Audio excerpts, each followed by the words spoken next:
বিপদের সময় না, এখন দেশ গড়ার সময়। কাজেই আসুন এই জেনারেল ওয়াকারকে নিয়ে, ভাই ওয়াকার কি আজীবন থাকবে? ওয়াকারের চাকরির বয়সী আছে, মানে এই সেনাবাহিনী প্রধান মেয়াদি আছে আর 1-1.5 বছর। তারপরে ওয়াকার কই থাকবে? এই যে শফিউদ্দিন ছিল, আমরা এখন মনে রাখি, আজিজ ছিল মনে রাখি, জেনারেল ওয়াকার একটা সরকারের কর্মচারী। তার ক্ষমতা না, তার ক্ষমতা হচ্ছে সেনাবাহিনী প্রধানের ক্ষমতা।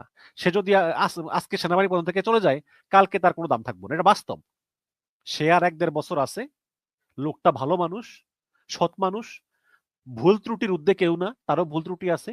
But at the end of the day সে বাংলাদেশের ভালো চায়, বাংলাদেশে একটা গণতান্ত্রিক সরকার আসুক, এটা সে চায়।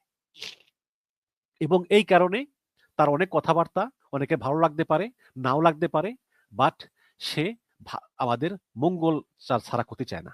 এখন একটা নির্বাচিত সরকার আসলে সে সহযোগিতা করবে, এবং তারপর যখন তার মেয়াদ শেষ হয়ে যাবে তখন সে চাকরি ছেড়ে অবসরে চলে যাবে।